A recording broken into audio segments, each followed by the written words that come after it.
बहुत पहले के बात बा। एक गांव में एगो जमींदार रहल, लेकिन जमींदार जो रहल अपने नियत के बहुते खराब रहल।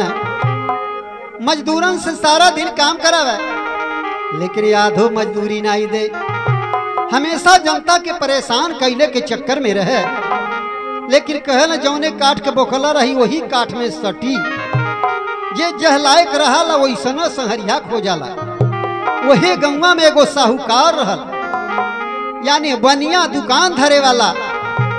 गांव भर उन्हीं के यहाँ से सामान खरीद के ले जा, लेकिन हर सामान में मिलावट, वो तगड़ा दाम पर। मजबूरी हर जमींदार मजदूरी भरपूर नाई दे। जब खाए के नाई आटा तो भागल लोग साहू के यहाँ जाए। साहू भी दे ठगे। ये दुनहुन बेईमान रहल। यह नाते से यह दुनहुन में बड़ी पक्की दोस्ती हो गई रहल। लेकिन आगे भइल का महाराज, अरे दूनो मितवन में रहल गाहिरी मिताई।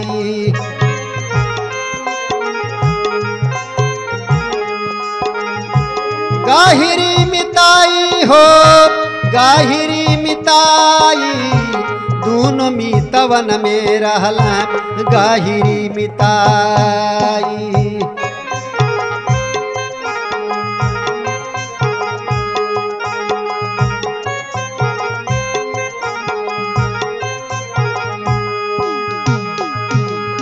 बुरे नियत कैसा हो रहा जमींदार कमनाई, जमींदार कमनाई।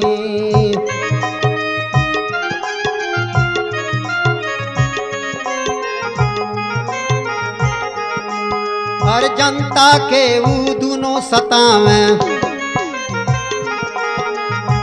गैली जमींदारी एक दिन जमपुर सिधाई, दोनों मितवन में रहल गाहिरी मिताई।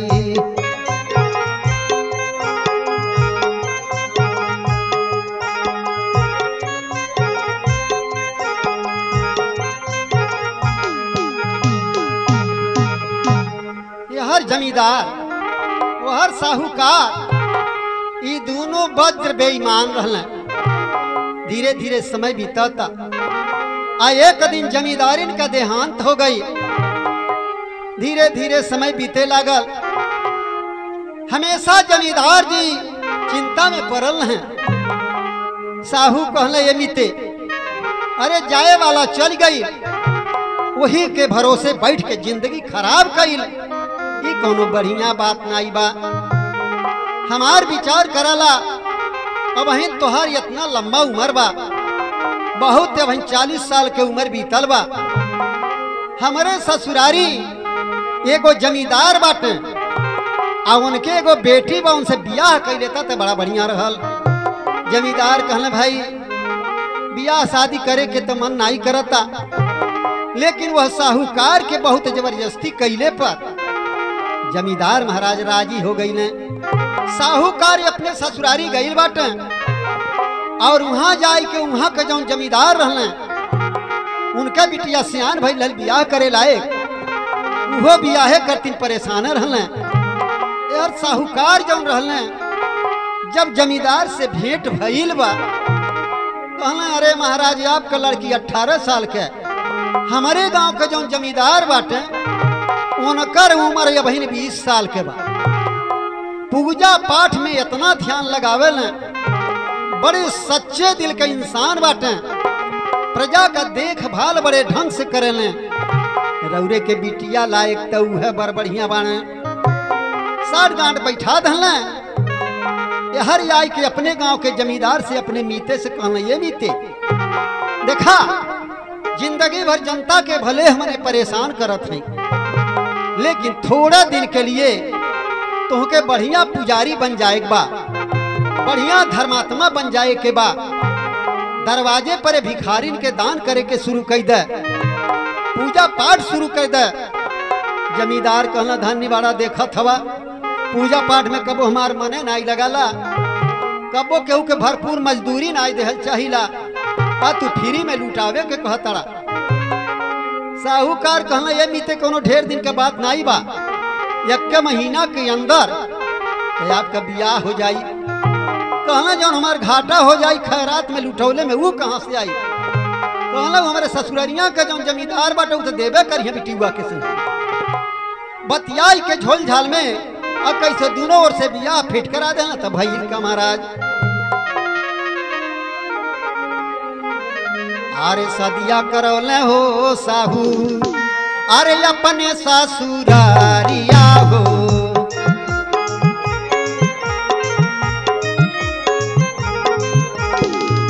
अपने ससुरारिया ए रामा, अपने ससुरारिया हो।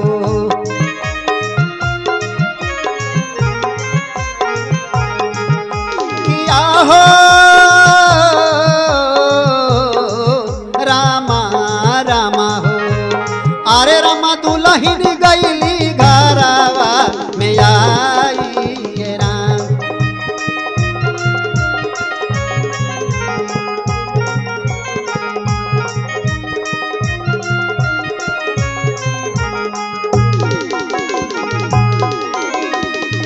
दूल्हा के मिलल ये रामा नावा की बहुरिया बहुरिया नावा की बहुरिया हो।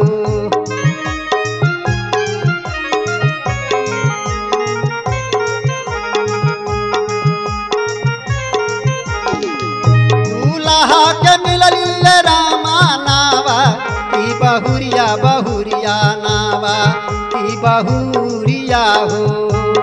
अरे राम दिलावा में लिया ले बसाइए राम।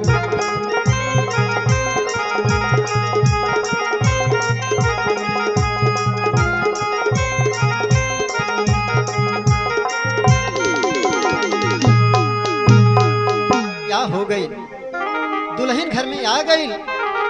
रोजाना नित्य नियम से नहा धो के पूजा पाठ करताड़ी, भिखारिन के दरवाजे पर ये दान देताड़ी। यह बाती का हल्ला हो गई। दूसरे दूसरे गांव से भिखारी आवत अट सवेरे के टाइम में और जमींदारी उन्हें भिक्षा देताड़ी। जमींदार महाराज साहू से कहना ये मीते इता देखा तारी बियाह कैल बड़ा घाटा हो जाता। अरे मेहरारू तभी नहिया का वो अलमा फांचा लुटावे ले, देखा तारी हमार खजाना खाली कह दे। साहू कहना मीता काहे तू चिंता में पड़ल वाला। अरे आने गांव का भिखारी सब आवेल, जितना धन यहाँ पौले रहे ना रहिए में बदमाश ठीक कह दे सब मार के छोड़ ली। ओकरे बाद आई खुदे बन कह दे लोग भइल करवा उ है। दरवाजे पर भिखारी नहीं आवत रहे, दुल्हन परेशान काहे अब केहू आवत नहीं हमारे दरवाजे पर भिक्षा मांगे। एक दिन जमींदार के घरवा में जौन एगो काम वाली रहल वो रोवत रहे, ओकरी अखिया से आंसू गिरत रहा। जमींदारीन जब देखली तो कहली बतावा तू काहे रोवत आड़ू। वो काम वाली कह दिया ये मलकिन हमसे कुछ कहवा के काहे हमार जान मरावे पर लगल बाड़ू। जमींदारीन कहली ना हम तोहरे संगरी बाड़ी बतावा का दिक्कत बा। तोहके केहू कुछ नहीं करी, तू बेखौफ होके जौने परेशानी में हो तौन परेशानी हमसे बतावा। लेकिन वो काम वाली जौन झाड़ू पोछा करत रहल वो मलकिन से कहलिस का महाराज आरे देवे ना मजूरी काम आरे बहुत करावेला ना। आरे बान कसाई रानी तोहरो साजनवा।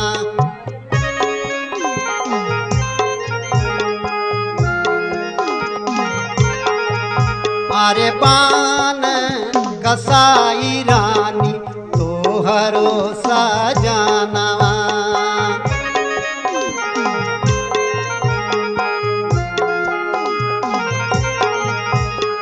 साहू के संघाती बान बड़ायंत घाती बान।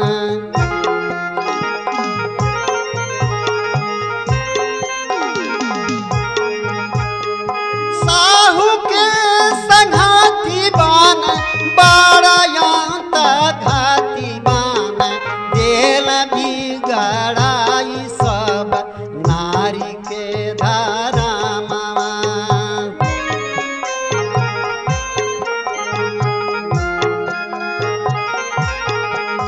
अरे या पलंग देल बिगड़ाई हो धारा मामा।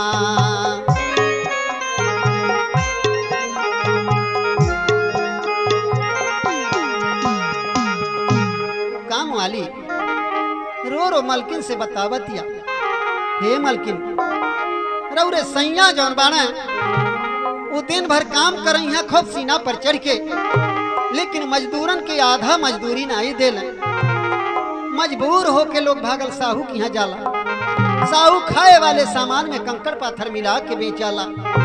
के करे लगे केहू ओरहन लेके जाई। अरे जब साहू का संहरिया और मालिक हमें के करे लगे केहू ओरहन लेके जाई। ये दोनों जनी क्या विचार के बाटे, दोनों जनी जनता के परेशान कई डर ले बाड़े। जितना भिखारिन के रौरे भिखिया देत रहली, ये अपने आदमी से मरवा के ओके छोड़वा लें। यही के नाते से के हुए भिक्षा मांगे ना आया वाला। जमींदारी कहली, हे दाई तू चिंता न करा, जितना तोहरे पास आवश्यकता होई शाम का जब घरे जाए लगे तो उतना राशन तू लेके जइहा। हमसे मांग लिया, उनके भरोसे न रहिहा। हम एक कुछ उपाय करतनी। साँझ का जब जमींदारी आइल बड़ा घर में कहली, कहो वैसे तो तुम्हें देखा था नहा धो के पूजा पाठ करता ला, लेकिन अब तक देखा था 18 दिन होला तू नहावे नहीं करला, पूजा पाठ में तोहर ध्यान नहीं लगला। सुनीला मजदूरन के तू मजदूरी नहीं देला। जमींदार बड़े जोर से रिसियन कहला, ये बात तो के बता दे ले रहा, ये सब गलत बात है। जमींदारी कहली, ना गलत बात नहीं बा, तू साहू का संघरिया हवा। कहला, हाँ। कहली, आज से साहू से मिलल बंद, और नहीं तो हमार तोहर संघरी नहीं रही। अरे रहनी सुधारा न त छोड़ी देव संघरी,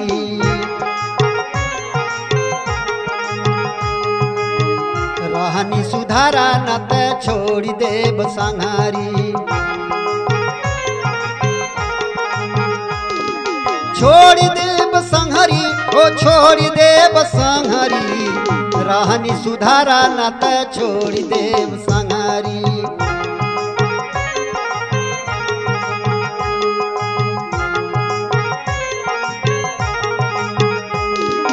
कई के देखावा मोसे कैला बियाहवा, कई के देखावा मोसे कैला बियाहवा। काहे बानी ढोवेला पपवा के मोटरी, रहनी सुधारा नहीं छोड़ी देव संघरी।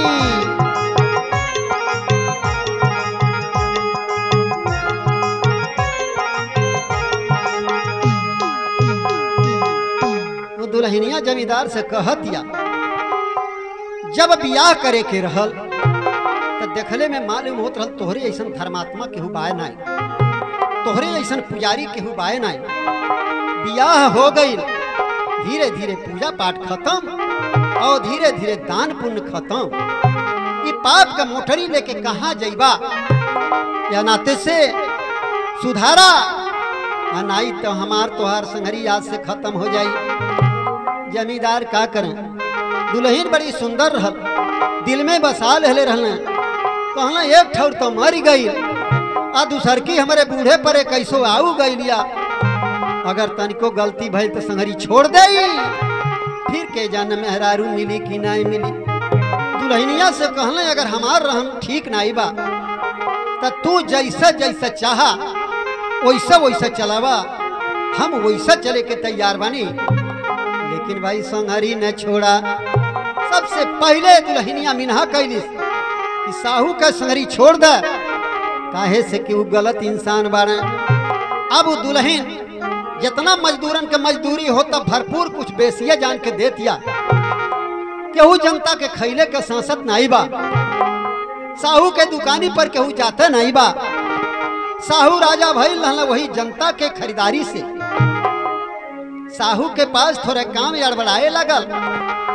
धीरे धीरे वो मलकिनिया वह साहूकार से दुल्हन से भेंट कैले बा।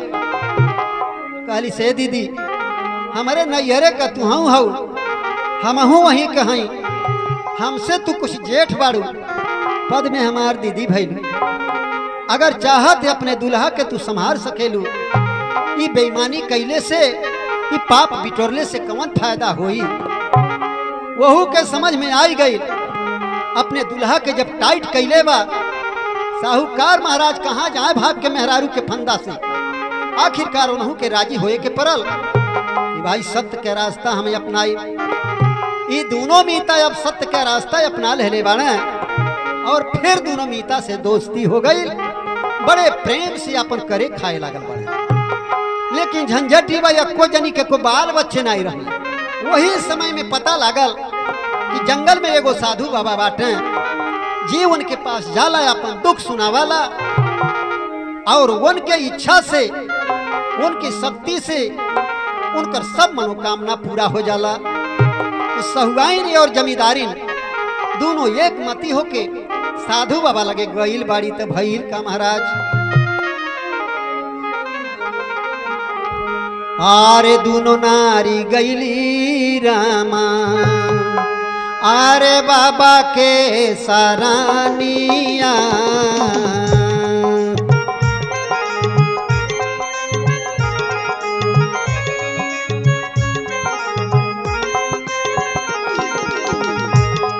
दोनों नारी गईली रामा बाबा के सरानिया, तेहली सुनाई अपन सगरो कहानिया।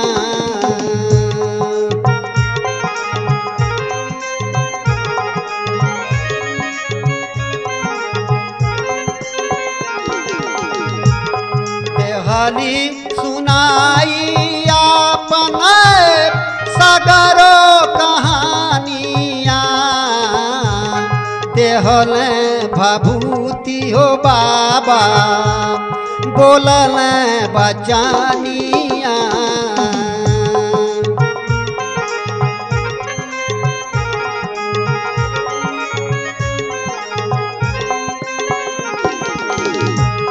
दिहल भभूति बाबा बोलल बचानिया, भोरवे में खैहा सुखी, भोरवे में खैहा सुखी राही जिंदगानिया।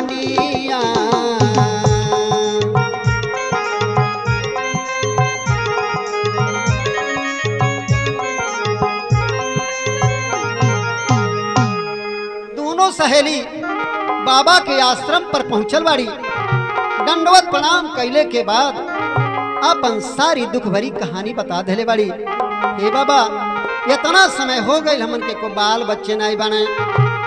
बाबा ध्यान लगा के अपने धुई से भभूति उठा के दहले बने। कहलन सवेरे नहा धो के इत्मीनान से सर सफाई से भभूति के पा लिया लोग, तोहन पचन के दिन बहुर जाई।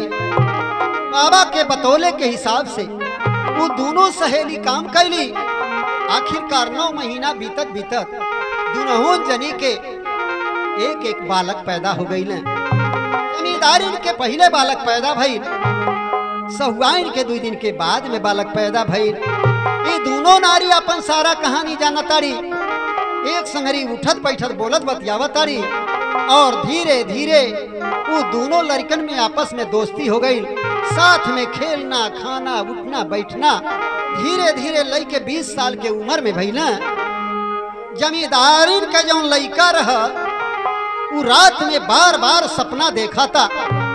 2-3 दिन सपना देखले के बाद अपने मितवा से उस सपना के हाल बतावा था। कैसे महाराज, अरे सुतल मरहली रतिया देखली सपनावा,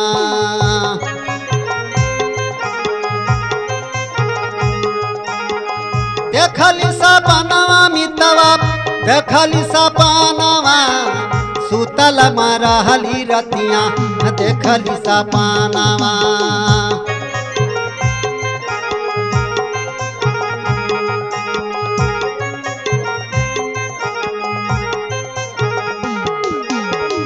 झम झम पानी बरस बहेला पवानवा।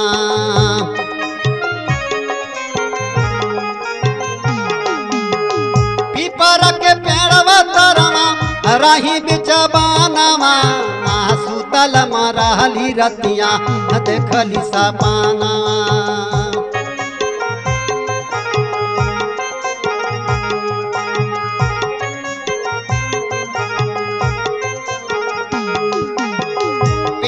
खोखलवा गईली जानवा बचावे।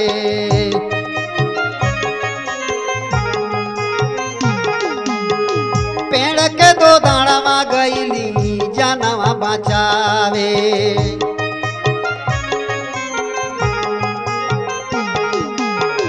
आगे गईली पहुंची गईली सोने के भवानवा। सुतल मरहली रतिया देखली सपनवा।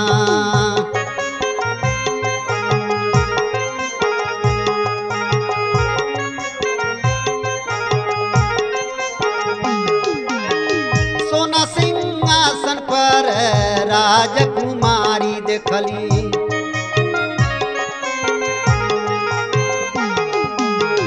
सोने सिंहासनवा राजकुमारी देखली।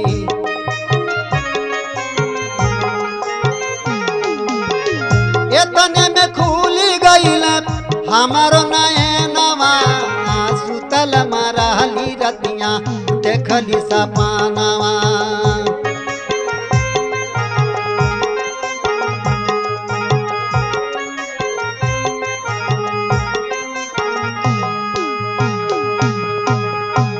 यार दोनों लड़कन के महतारिन के वो लड़कन के बियाहे के चिंता लागल बा कि कहीं से बियाह लड़कन का बियाह कह देती, दू रोटी के ठिकाना हो जात।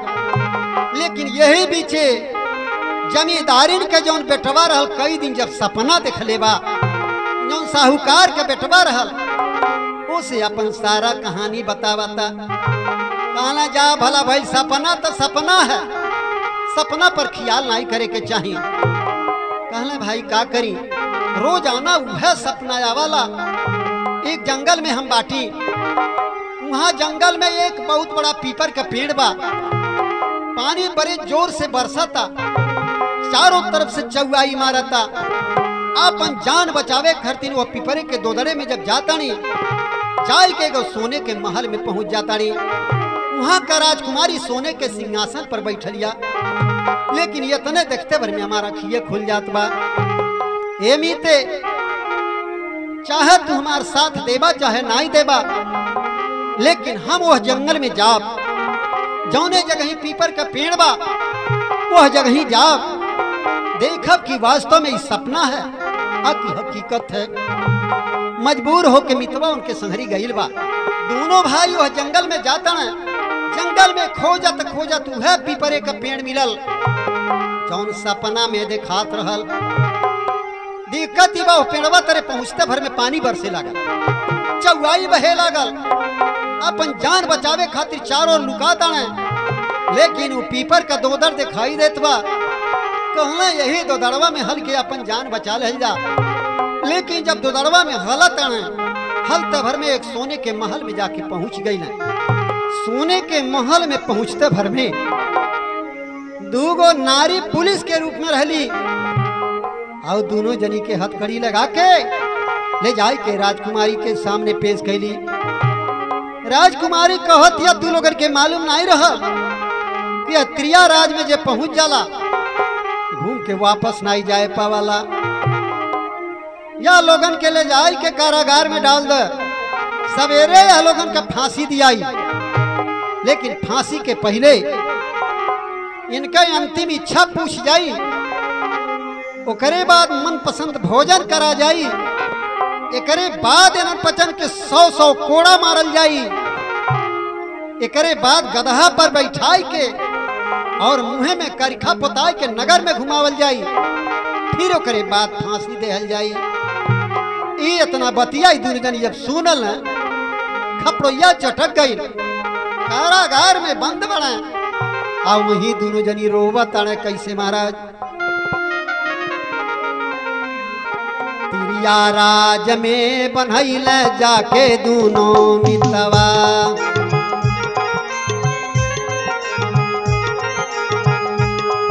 अरे दूनो मितवा हो दूनो मितवा, दूनो मितवा हो दूनो मितवा हो तिरिया राज में बनैल जाके दूनो मितवा।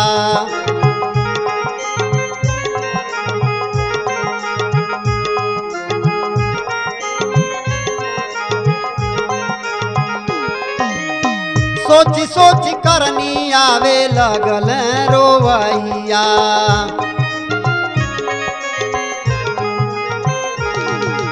पहरेदार बतवली भेदवा भैली ही तावा, तिरिया राज में बनैल जाके दूनो पीतवा।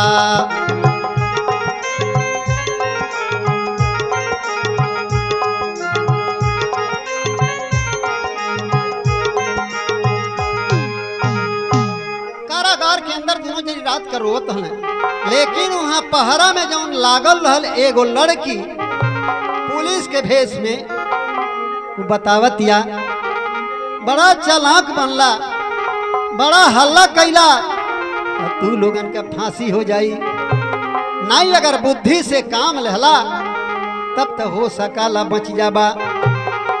कहला भाई मेरे समझ में नहीं आवता का करी। वो धीरे से लोगन के कान में एगो बात बतौलस, लेकिन जब सवेरा भई कारागार से दोनों जनी छूटल बाटे, जब राज दरबार में बुलावा भइल बा, अंतिम इच्छा पूछ गई, तो ये लोग कहले का महाराज आरे दिनवा बितावा ए रामा, आरे सवारे बारी सवा हो,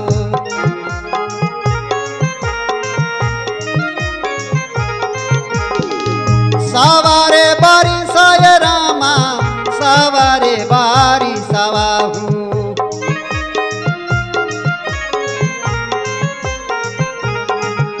किया हो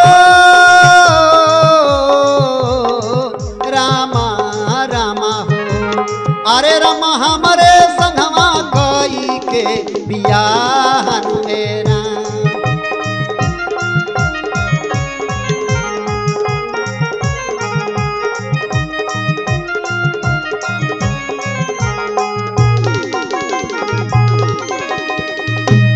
के हाथे करबे भोजन माया पा ने आंगन माया माया पा ने आंगन हो।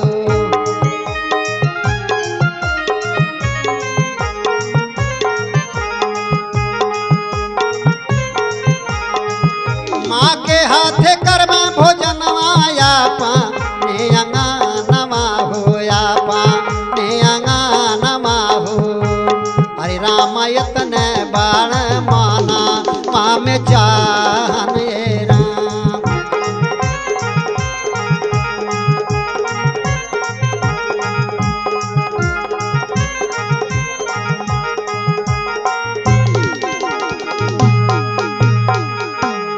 जब वो दोनों लड़कन से अंतिम इच्छा पूछ गई, बड़का भाई कहता हे राजकुमारी, अंतिम इच्छा हमारी है बा कि हमारे संगरी तू बियाह कई के 100 बरस हमारे साथ में बितावा। और छोटका कहत बा जौन लड़की रात में हमन के पास पहरेदारी में रहल ओकरे साथ बियाह कई दे, आऊ हमारे साथ 100 बरस का दिन बितावे। एकरे बाद भोजन के बारी आई, भोजन तू कैसे कल चाहतड़ा। दोनों लड़के एक आवाज में बोलल बड़े, हम अपने महतारी के हाथे से खाई चाहताने, आऊ हो अपने अंगना में। इतना ही परे राजकुमारी के बोली बंद हो गई। कहला सवे करे आगे जब हमें बियाह कैले के बा तो फिर अपने मर्दे के केहू गधा पर कैसे चढ़ा के घुमाई, कैसे केहू 100 कोड़ा मारी। कौल करार के अनुसार वह दोनों लड़कन के, एक से राजकुमारी के, एक से वह पहरेदारनी के बियाह हो गई। आगे भइल का महाराज, अरे दोनों जानी चलल संगवा, अरे ले के जाना नावा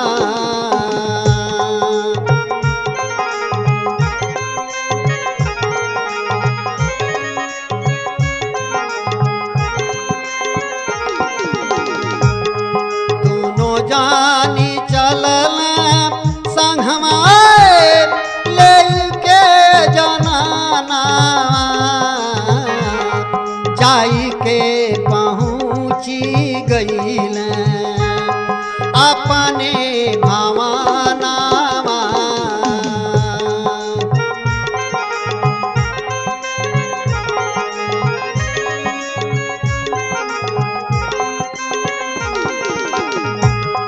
जाई के पहुँची गईल अपने भवनावा सीना से लगवली माई सीना से लगवली माई बरस नयनावा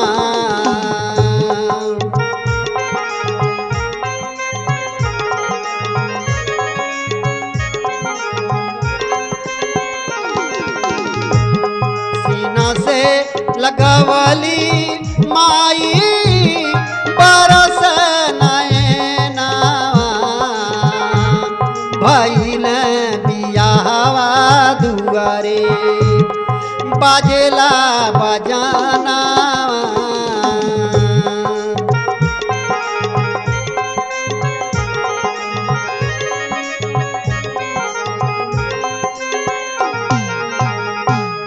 दोनों लड़कन के वह राजकुमारी से और पहरेदारनी से दोनों से गंधर्व बियाह वहीं हो गई। लेकिन वहां से लोग साथ में लेके चल बने अपने अपने घरे जब पहुंचल बने वहां माई दादा जब बाती के जान पौने बड़े धूमधाम से वहां बियाह कैले बाड़े। आलोक चैन के बंसी बजावे लगल आराम से अपन जिंदगी बसर करे लगल बाड़े। यही के नाते से कहे के परता अरे कभी कभी नारी के चलते घरवा स्वर्ग हो जाई घरवा स्वर्ग हो जाई।